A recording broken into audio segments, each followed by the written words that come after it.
If you enjoy the content on this channel, please like and subscribe.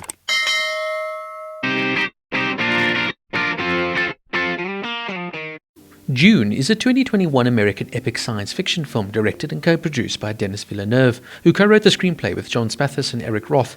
It is the first of a two-part adaptation of the 1965 novel of the same name by Frank Herbert. Set in the distant future, the film follows Paul Atreides and his family, the noble House Atreides, and is thrust into the war for the deadly and inhospitable desert planet of Arrakis. The ensemble cast includes Timothée Chalamet, Rebecca Ferguson, Oscar Isaac, Josh Brolin, Stellan Skarsgård, Bautista, Zendaya, Charlotte Rampling, Jason Momoa, and Javier Bardem.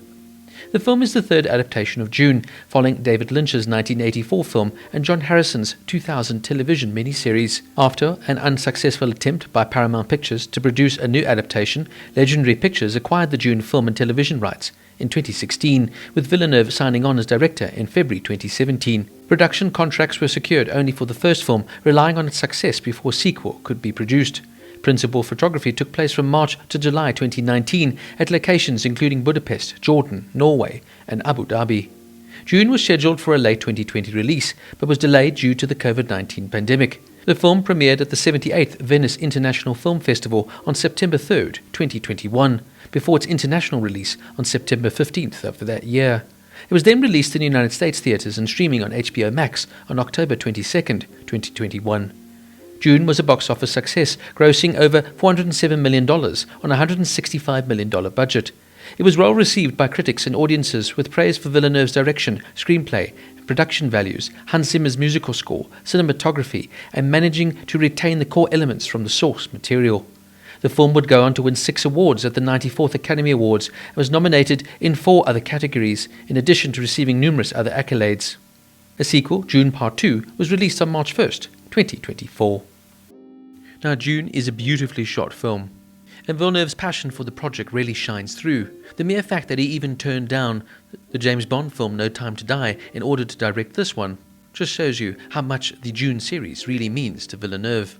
And that really shines through in this production and attention to detail, and the meticulous way Villeneuve goes about making this visual masterpiece. He really has become one of the most standout directors of his generation. Of course, who can forget the fantastic Arrival, not to mention Blade Runner 2049.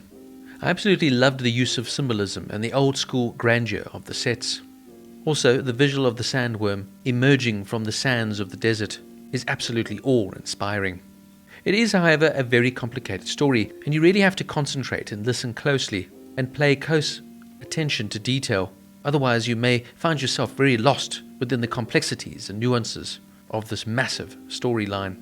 I would even suggest reading the background mythology, as it were, to understand fully the world that Herbert has created here.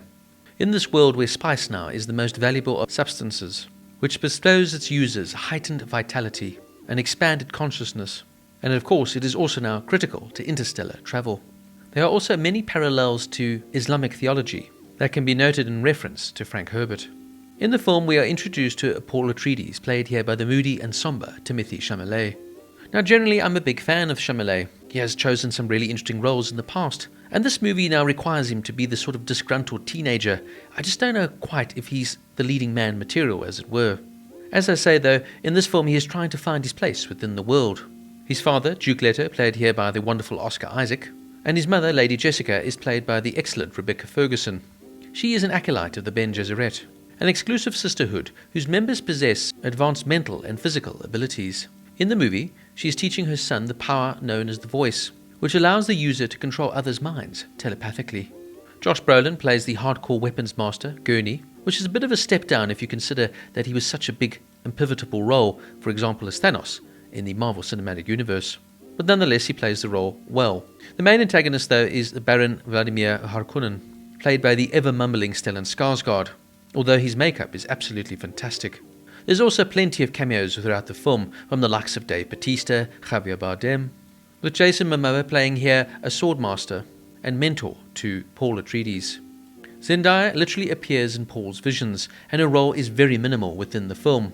For me, the acting is more than solid within this film, but it's really a film about the visuals, and it's those that will take your breath away.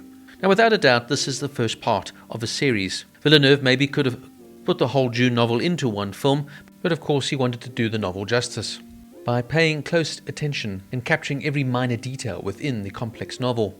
And therefore you need to view Dune 1 and 2 together in order to get the complete picture. As a singular film though, you will leave the movie asking a lot of questions and will need to watch part 2 to fully understand and comprehend the Dune universe, as it were. This in many ways is literally like one half of a full movie. So make sure you've got plenty of time to sit down to watch both Dunes back to back. Look, the film is very overlong and it can drag at points. The story can be somewhat convoluted, confusing, and downright overwhelming at times, and if you don't fully invest into the story and characters, this will be a very long drawn-out film for you to sit and watch through. All in all though, you cannot fault the production value and the beautiful direction here from Denis Villeneuve. While I might not necessarily agree with all of the casting decisions, this film in many ways is a groundbreaking visual masterpiece that, although needs to be viewed as one half of a collective film, is still on its own excellent, engaging, yet somewhat confusing and convoluted at times as well. But the star of the movie has to of course be Villeneuve's direction and his complete and utter love for the source material. Dune gets a 7.5 out of 10.